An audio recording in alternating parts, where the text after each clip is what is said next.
Hey y'all, Monk Joseph here with the Broken Buddha. Continuing right from yesterday's episode 3. I know I said I'd take a break, but I had a fun little religious epiphany. So Christian Contemplations, episode 4. Today we're going to talk about Sheol. I'll bring this picture back from yesterday. This is from Hebrew Cosmology. Okay, and this is, by the way, in case you can't see it, this is where we exist, above the sky, underneath, but this is like in the center where, well, you'll see. Technically, it's Sheol and Abaddon. Sheol's the place. Abaddon is the darkness itself. And we'll get to the relevance of that in a second, too. But check this out, right? And it's really interesting because if you understand Sheol, you understand how religion got so manipulated, right? So I'm going to read this really quick. I pulled it off Google search. In the Hebrew Bible, Sheol refers to the underworld or the abode of the dead. It's generally understood as a place of darkness and stillness where all souls go after death regardless of their earthly life. It's often described as a place of no return where the dead are separated from the living God.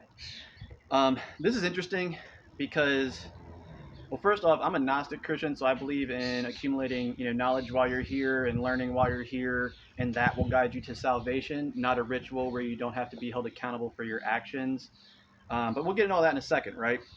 So remember, the Hebrew Bible is the oldest part of the Judeo-Christian pantheon of information, or canon, if you will. And it's just interesting how just by reading that one time, you can kind of see where everything went amiss. So without Sheol in concept is more like purgatory in the Catholic Church. But look at what the Catholic Church did with that. They used the idea of Sheol. Instead of teaching everybody, hey, you're all going to the same place no matter what you do, they went, oh, no, yeah, you might go to this place in between, but, give us some money and, we'll get you out. We'll get your family members out. We got you back. You know what I'm saying? And that's, and if you know anything about the development of the Catholic Church, that was like not their best hour and time period if you really know how dark that got. So that covers the first part. And then it's interesting too because as I've studied Eastern religion, you see where we like came out of a like survival phase into a more capitalist phase, and if everybody's going to the same place, it's going to be real hard to get them rich people's money in your pocket, out of their pockets into your pockets. If you're like, well, there's nothing I can do for you, man. It's entirely up to you and your process of learning and understanding and letting go of ego while you're here. They'd be like, I don't understand. I don't understand. Who do I give the money to? And this is how we got to that point.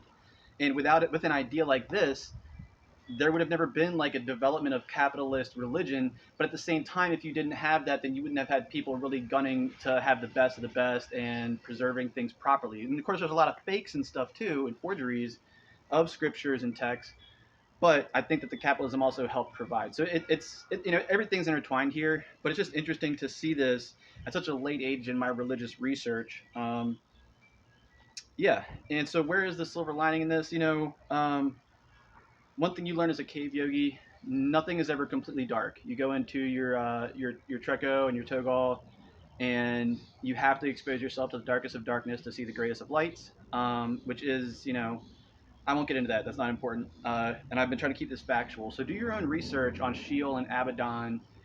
Abaddon is not only the darkness itself, but is also a being that supposedly looks like a demon but is an angel, and is in the Gnostic scripture is tasked with destroying everything at the end of existence, kind of like Narayana or Vajrapani, same concept out of other scriptural stuff from other religions.